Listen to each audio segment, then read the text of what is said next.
Hi, it's Pete here from See Your Toes again, and this is podcast number 37. Now, this is a direct continuation from podcast 36 with Neseret.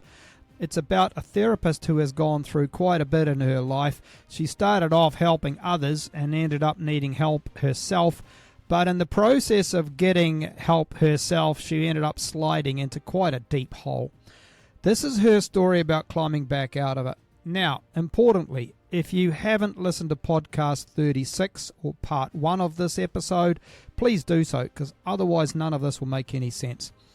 Anyway, sit back, enjoy, and thank you for listening. If you're gluten intolerant or sugar intolerant or fiber intolerant, vegetables, tomatoes, all of the works, you're getting rid of the whole damn lot. So, yeah. Yeah, exactly. And that was really eye-opening in terms of, I also had a continuous glucose monitor. And so I was really kind of paying attention to see how everything impacted my sugar levels and everything else, and monitoring and tracking a lot of different things. And so that process, and I really think that is important. People shouldn't go lightly into a carnivore or a ketogenic diet. There needs to be some preparation and tracking and proper medical monitoring to approach this kind of diet, especially if you're looking at it as an intervention for mental health.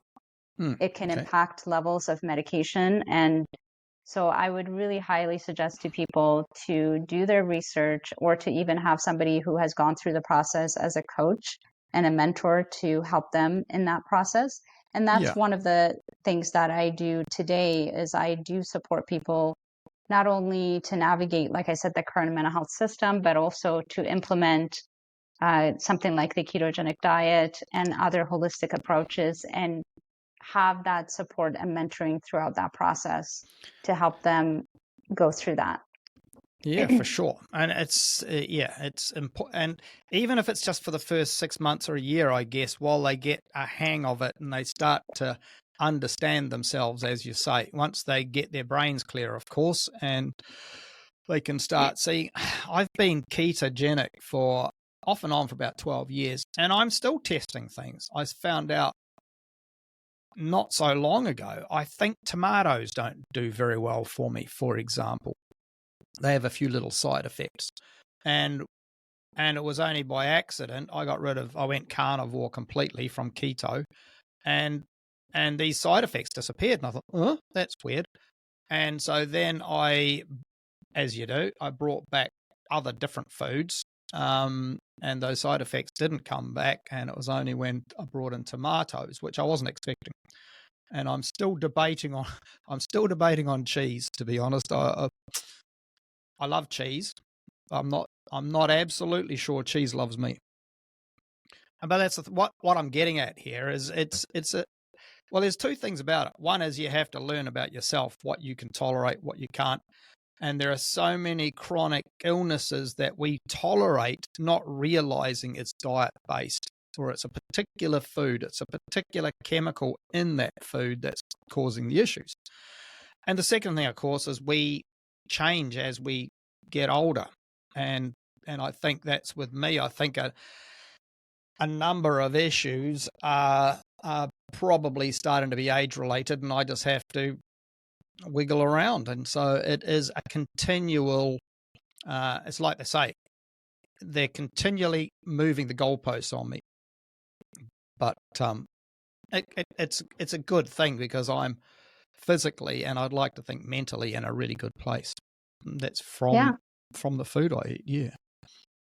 Oh, for sure. So this is kind of very interesting and fascinating to think about, because when you think about your body and what it is made of, and your brain chemicals and hormones, that precursor is food. It is the things that we ingest. It is the air that we breathe, the water we drink, and the foods we eat.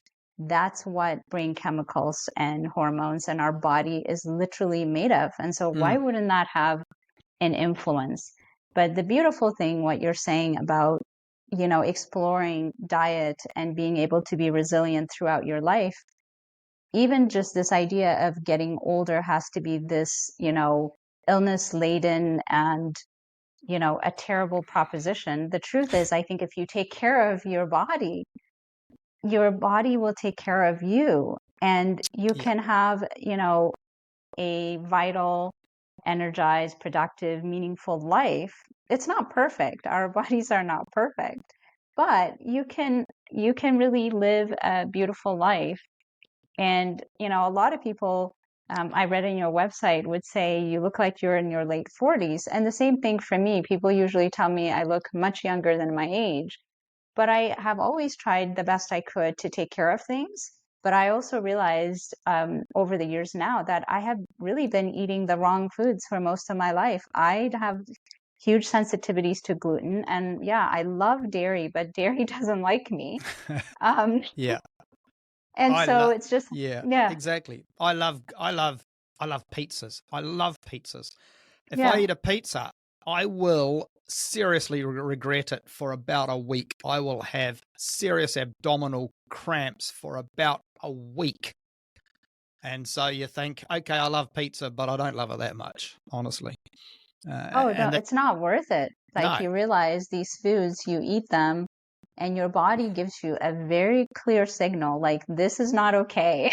yeah, yeah, And that's right. yeah, and Yes, then that process that you go through, it's the same thing with alcohol. If I have like a glass of wine or just one drink, I really literally feel it for a week in my system. mm, And it's awful because I'm just like, this is not worth, 10, 20 minutes of enjoyment to pay the price yeah, of like your energy being off, your mood being off, and everything else. And it's the yeah, same with food. And that process of like getting to know your body and listening to the feedback and signals, I think that is a huge mindfulness exercise, because the reason why we have all these issues for people, when you think about the top three killers in North America, obesity, diabetes, heart disease, and all those things, if people actually took the time to listen to their body and not think that their health is dependent on some pill outside of themselves, or it's their physician's responsibility or psychiatrist's responsibility, and actually listen to the feedback and what your body tells you, there's mm, tons of things that can be done to actually heal and nurture the body and brain. And yeah. the body, if you give to it in that way, will give back to you 100-fold, you know? And like you said at the start, and it's the body is an incredibly complex system. There is no way that, humans, with all the technology we've got, we are starting to be able to make a robot do funny things that resemble what a human brain could resemble, but the robot still hasn't got a body. The human body has taken, what, hundreds of thousands of years at least to evolve to where it is. There is a hormone for every occasion.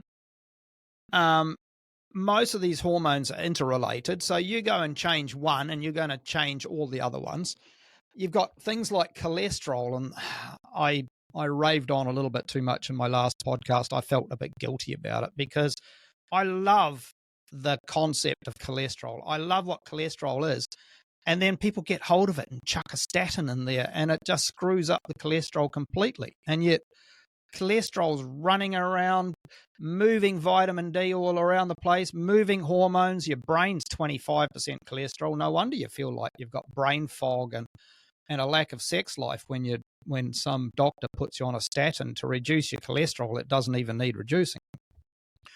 It's weird because all of these things, of course, and a lot of the meds that you're talking about are changing the biology of our bodies, when our bodies are so complex that no pill is ever going to be able to match that complexity. And that's where you get all these damn side effects, of course.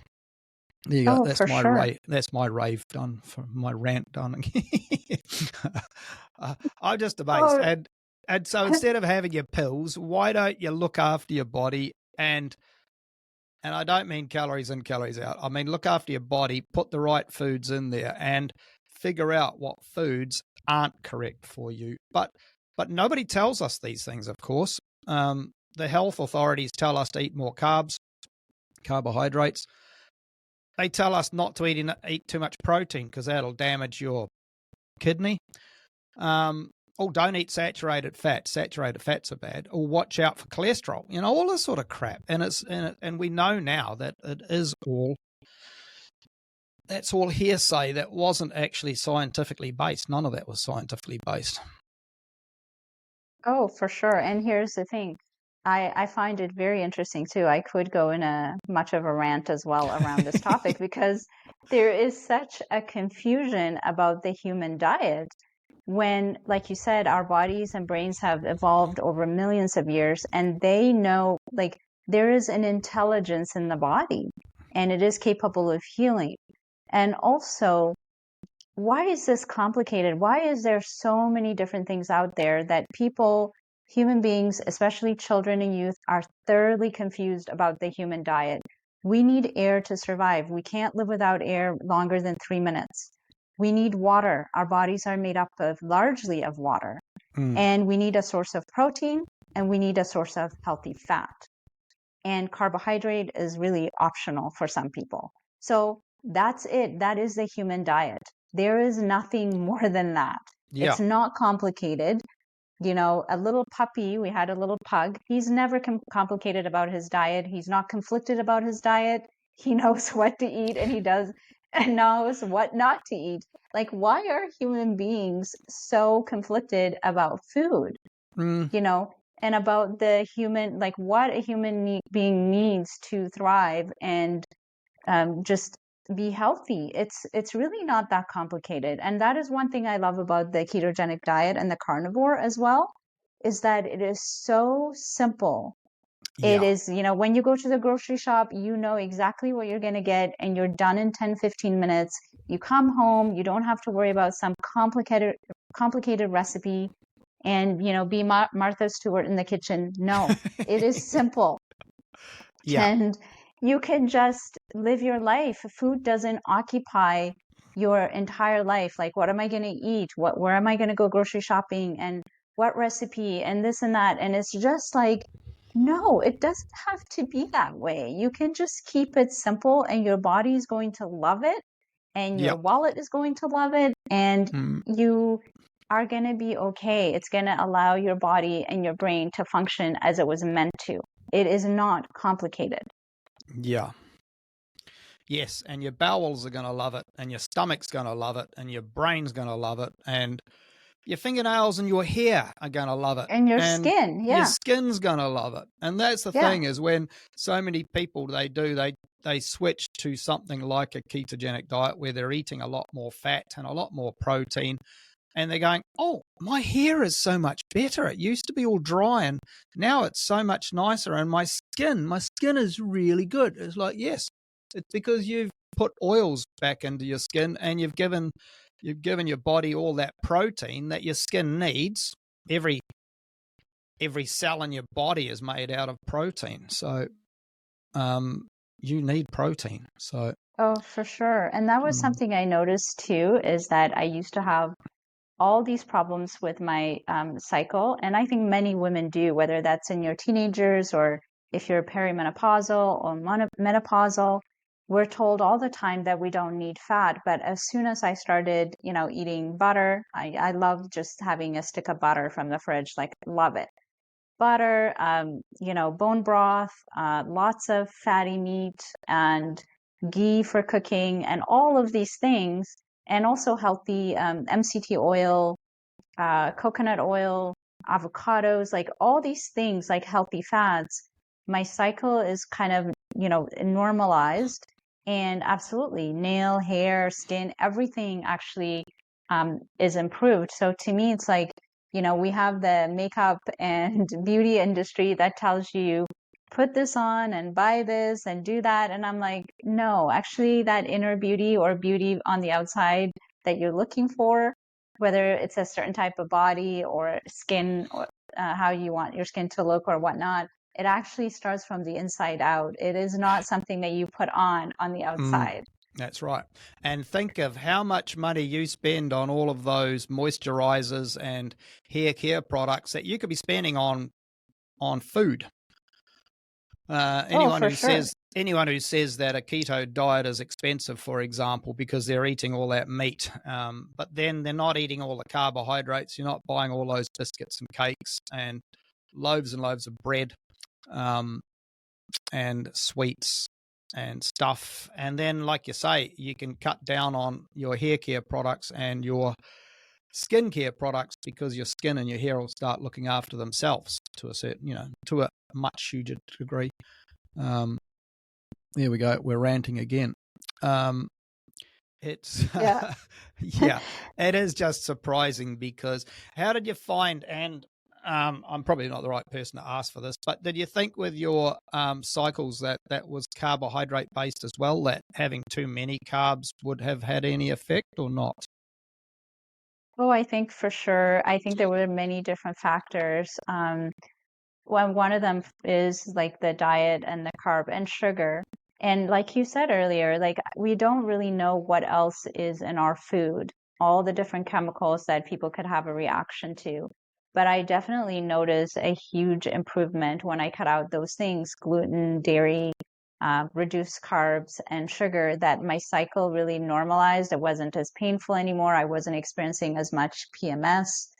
And so I can't pinpoint to one particular thing what really helped, or maybe it was just putting on the proper kind of precursor to those hormones Mm, in the form of food. I think that really kind of helped the situation. A lot of the times people will be offered hormonal support or, in for adolescents, birth controls, which can make things worse for them. And I'm not to say that I think, like, sometimes those hormones can be helpful, especially during perimenopause or menopausal years. There are some hormones that our body doesn't make or declines over time.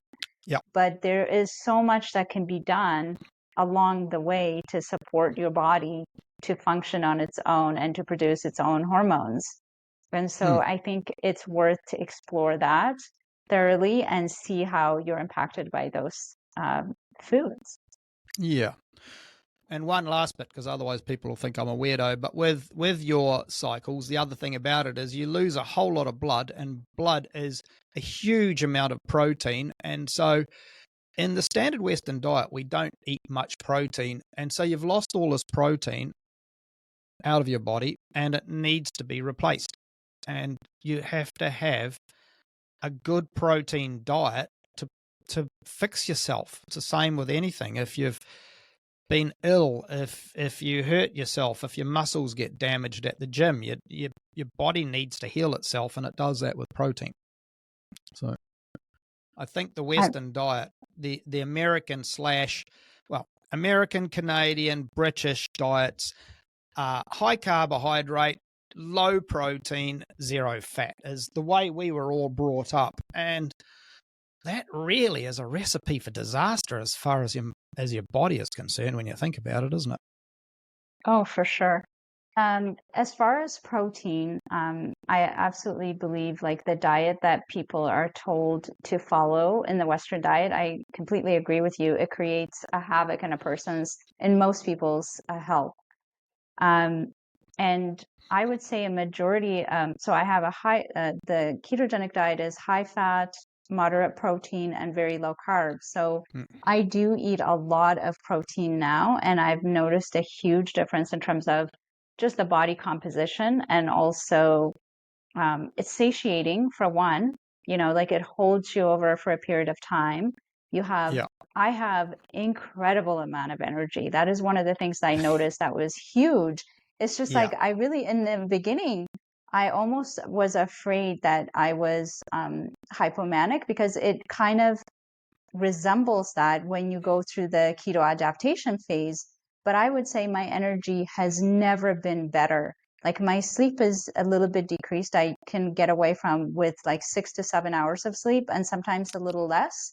mm, But the amount of energy that I have now, that new normal, I know it has to do with the amount of protein that I'm eating and the fat and just that sort of balanced diet. that is something that was huge, because during those years, for the 13 years, I had very little energy and I was sleeping twice as much. To be completely honest with you, I started my YouTube channel. I have a YouTube channel um, in 2011, and that was like a year after I was diagnosed.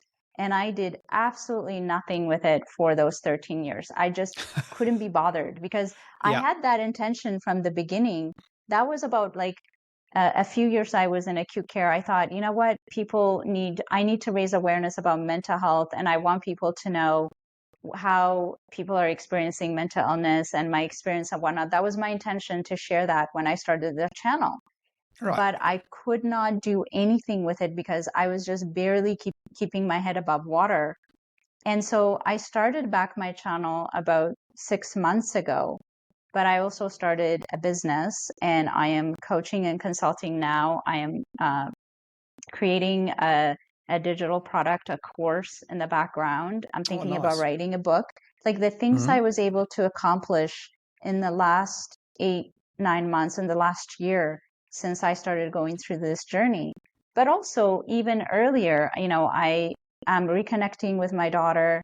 I have a beautiful, loving relationship with my partner, who is incredibly supportive and who's been through hell with me. And I am starting, to make connections. So it's just like, it's a complete turnaround. And this is just doing simple interventions like the ketogenic diet, proper sleep, intermittent fasting, like nothing that was from the outside, everything that was generated from within me that I had control over. And that is what I want to give people, to say, look, your situation doesn't have to be hopeless. There is Mm. a ton of things that you can start implementing. There's the fundamentals, which is sleep, diet, exercise, and also training your mindset, your thinking, and your attitude. So there's many things that can help. And but yeah, the diet has been, I would say, one of the most powerful interventions I've come across in my almost 2 decades of working in the system. Yeah. And you mentioned that word attitude, and I think the ketogenic diet changes your attitude, so you end up, what's the word, naturally, it's not the word I was looking for, naturally having a much more positive attitude to everything in life. I mean, things still irritate the crap out of me. I got very irritated today because somebody complained about something in my day job, and it sort of threw me under the bus, and I was really annoyed, but I didn't let it get to me. And generally, I'm really positive. I'm a really positive person. But incidentally, if I have a day or if I'm on a sales trip and I eat lots of crappy food, which can sometimes go for a day, and I know it. Every now and again I'll have a cheat day and I'll eat myself silly, and I can feel emotionally under the weather for 2 or 3 days afterwards. I can, in fact, sometimes I have thought, why do I feel depressed? Because the word is, it's not just I'm tired or anything else. I feel down. I feel not that things are getting at me, but I just have that dark feeling. And I realize, of course, I had all those carbs 2 days ago. I'll often at that stage think, right, okay, today, from now on, between today and tomorrow, I'm going on a 24-hour fast. And the fast is great. It just cleans my body out. And the next day, I've forgotten all about feeling low, down. I'm just back to bouncing. It's amazing how you can bounce on a fast. How much people think if you have a 24, 48-hour, I've only done one 48-hour fast. People think that you must, at the end of 48 hours, feel so tired because you haven't eaten for 48 hours, 2 whole days. And I've spoken to other people. You're bouncing off the walls. You're literally going, "What? How can I have so much energy when I haven't eaten for 48 hours?" And you're really positive. I did one of my best workouts at the end of a 48-hour fast before I went home and had tea. It was amazing. Oh So, yeah. yeah. I love intermittent fasting, and there's huge scientific research on it, the same as the ketogenic diet. but I've done 36-hour, 48, 72-hour fasts as Oh, well. wow. 72 And hours is I yeah, cracked after 48. I wanted to do longer, but I didn't have the resilience to do it. So I take my hat off to you. 72, that's 3 days, isn't it? Three yeah, yeah, whole days. So, absolutely. mm, But it is an amazing feeling as you're describing. Initially, it's a little bit hard the first day, but yeah. once you kind of pass through that, there's a different kind of energy that comes. And it is so interesting to notice what the brain goes through when you're going through that process, and kind of comes up with all kinds of stories. Is this actually healthy? Yeah. Are you gonna Yeah. die? Or like what's gonna happen? It's just like, no. And that mindset you're saying, like, it is hugely influenced by what we consume, not only the food and water and everything that we provide it, or if we are putting harmful things like substances, for sure. And psychiatric medications can have that impact as well. Yeah. But also what you consume in terms of, whether it's, music or the books you read or the people you choose to hang around with, all of those things have an impact. But yeah, the connection between diet, your gut, your brain is so minimized in some ways in psychiatry that people don't realize how much, like how many people, if they actually had implemented these things prior to being diagnosed and medicated, would actually end up being diagnosed and medicated if they had taken all these measures and addressed trauma, addressed, their diet and their training of their mindset and being mindful and connected to their bodies and all of these things, meditation, intermittent fasting, just simple walking has been as to be shown as effective as antidepressants. Mm, Just half an hour of daily walk. And so to me, people should be given that opportunity to say, hey, these are things that you can implement before you get on psychiatric medications.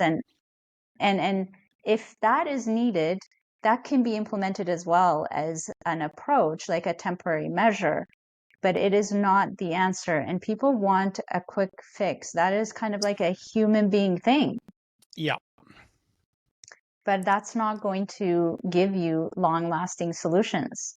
No. And, you know, I yeah, think perhaps, I guess it's difficult if you're an adolescent and you're feeling depressed or you've got mental illness symptoms and your doctor says, right, you've got two options. One is I can put you on these meds. They're going to make you slowly feel, they might make you feel a bit better at the start, but they're going to make you slowly feel worse and worse. You're going to become obese. You're going to become really tired. You won't be able to do very much. Forget about having a boyfriend or a girlfriend. Or you could go out and change your diet. Here's a list of foods that you maybe shouldn't eat. Let's get rid of all your processed foods and your sugars for a start. Here's foods that you can eat. Here's foods that I don't want you to eat. Give this a go for a month and come back. What's your verdict? And I think at that stage, a lot of people go, oh, okay, I might try plan B. But at the moment, the doctor and I'm not dissing doctors and stuff here, but your physician, your health professional, if he just says, right, here's a pill and I prescribe this and for your symptoms, I'll go, okay, sweet, it's a pill. It sounds easy. Do I knock it back with alcohol or water? Water preferably. Oh, okay.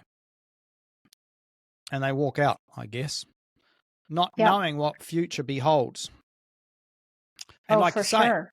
and if the said professional doesn't give them a list, doesn't mention the black box for a start, which you think with an adolescent, you think the professional would say at least to the parents or the guardians, oh, and by the way, here's the little black box story you may need to know because you might need to watch this person for these effects instead of just letting them walk out the door.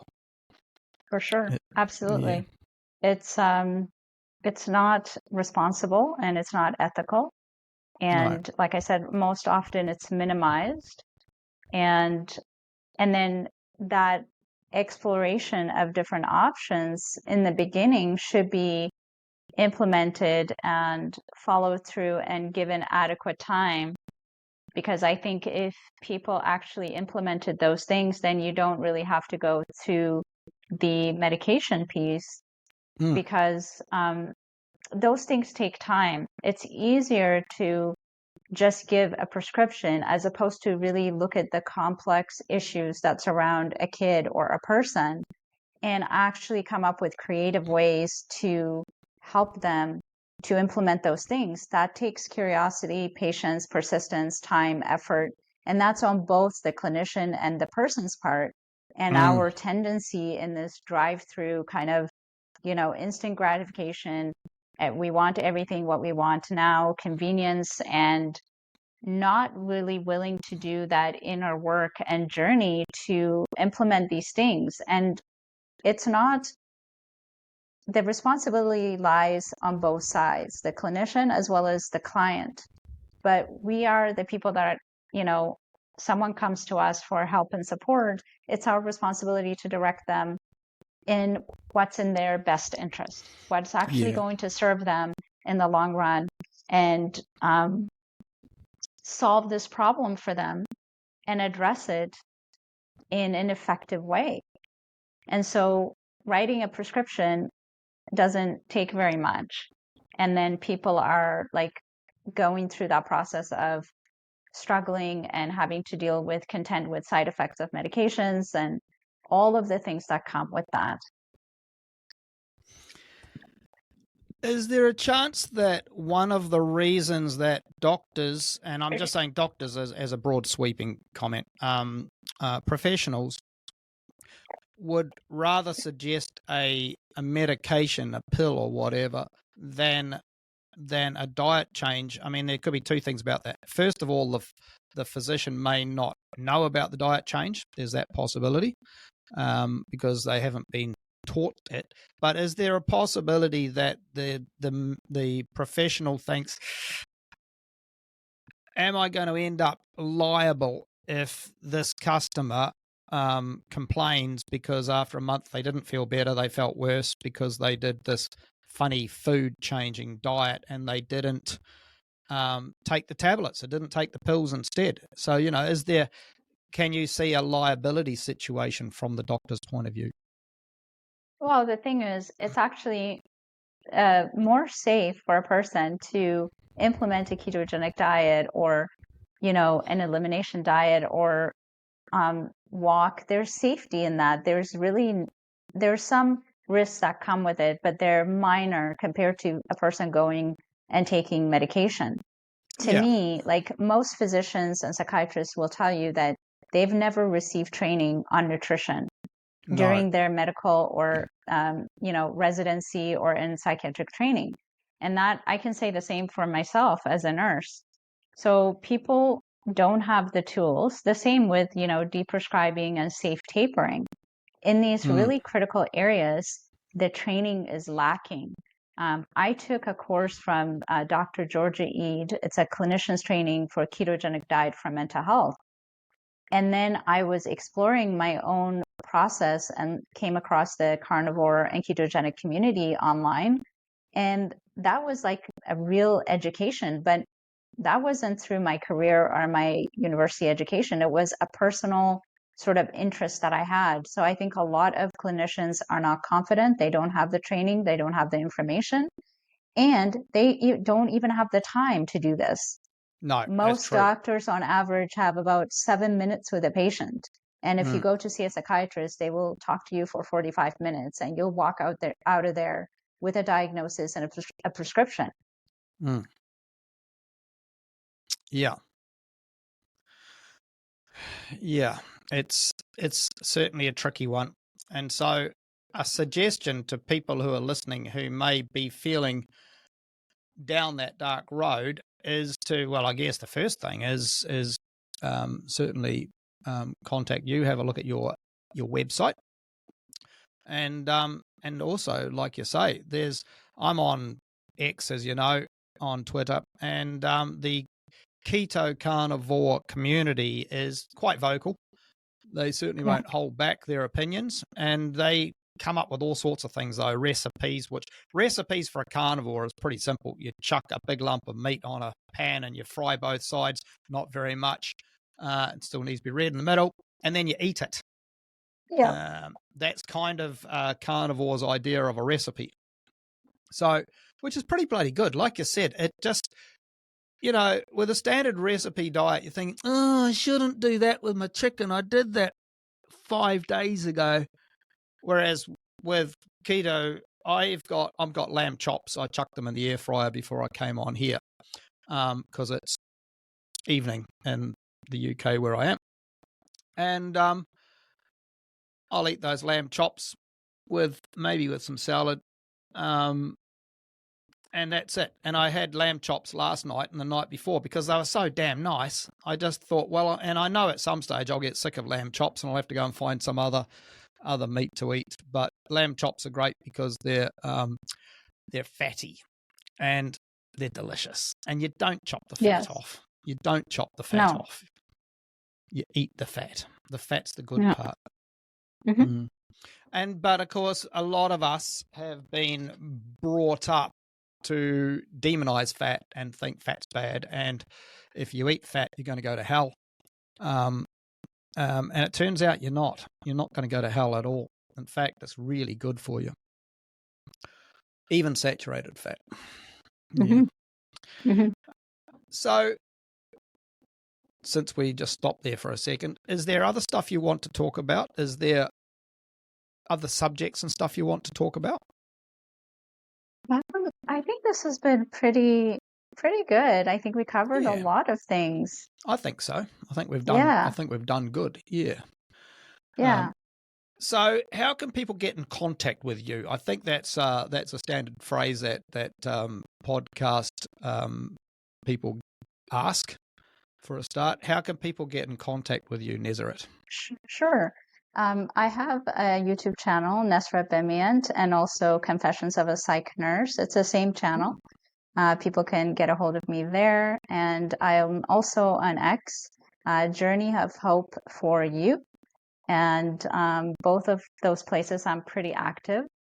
And I do offer a free consultation if someone is struggling with their mental health or medication side effects and just even navigating the mental health system. I work with individual adults as well as at-risk youth and their families to help them kind of go through that process, but also to implement holistic approaches, including the ketogenic diet, to take control of their mental health and just move forward in their lives and thrive. And so those are, That sounds really good. I mean, I'm sure there are a lot of people who have been on all sorts of meds who are thinking, God, I wish I had met this woman 20 years ago or 10 years ago. So I think it's marvelous what you're doing. And I'm not trying to upsell you or anything here. I just think it's incredible that people could take this journey and not go down that rabbit hole right from the start, or like my other guests have, they've been in the bottom of that rabbit hole. If you listen to some of my other podcasts, they have been at the bottom of the bottom, and they've climbed out of it. The same thing, though, it's been with a ketogenic style diet that has changed their lives around. It's helped them lose their weight, their obesity problems, and get off the meds slowly, with the doctor's help, of course, and clarify their mind. So it's a repeat story, which is the great thing about it. So I just think it's great that what you're doing, because there'll be a lot of people out there who will think, well, this sounds wonderful, but where the hell do I start? So for sure. I think people lose hope sometimes going through the system, and it's hard even for parents to watch their young child, a youth coming up, really struggling, and there's not a lot of resources. The only answers that people have in the conventional system is medication and therapy, which has its own place and it can be helpful, but there is a lot more that can be done. And a different approach and path people can take that can help them move forward. So I always tell people there's hope. And yes, there is work involved in it. And if you're willing to take the steps, and I can guide you through that process because I've gone through it myself. I understand the conventional system. I have healed myself from antidepressant induced bipolar disorder. Bipolar and remission are not put together in the conventional system, but there's lots of research being done now, and there's lots of anecdotal stories, not just mine, people who have experienced, like you said, weight loss, improved health, improved energy, and been able to significantly reduce their medications or completely stop them. And so I didn't think all of that was possible for me, even coming from where I came from and having the experiences I've had and witnessing clients struggling for years. But I feel like, I'm an introvert. I'm a very private person. I felt it was my responsibility to come out and share my personal story because I want people to have hope. And I would not want anybody to go through the nightmare that I went through. I wouldn't wish that on my worst enemy. And so to me, this is hopeful. This is good news. And this is a way people can take charge and turn their life around. Yep. Okay. I'll put your contact details in my show notes. Can you flick me an email, please? And with all of that on it, all of your contact details. Absolutely. Absolutely. And Thank you so much. That's all right. I'll drop those onto my show notes. Well, thank you very much for spending the time. I see it's about an hour 20, so that's been a nice chat, and I think we've covered quite a bit, as you said before. So, thank you very much. Yeah, and I just want to say one last thing is I really do appreciate you giving me this opportunity, and also that you are educating and raising awareness and providing this space to give voice to those who are struggling and those clinicians that are out there making a difference like yourself. And so this is a really beautiful thing that you're doing to providing this sacred space as well. Thank you. Thank you very much. Thank you very much, Neseret, for your time. I found that really interesting and a little bit surprising at times with what she had to say. So I hope everybody enjoyed it, and I hope you took something out of it. If you want to get in touch with Neseret, her details are in the show notes. Incidentally, as I have mentioned in other times, I'm a non-profit amateur podcaster, and it's quite bloody expensive, to be frank, with all the subscriptions that you need to get these podcasts on air. If there's any chance that you feel like helping me out, on the show notes there's a little line called Support the Show. If you felt like donating $3 or $5 towards a coffee, it would be much appreciated. It would really help out quite a bit. Anyhow, thank you very much for your time. Have a good day. Goodbye.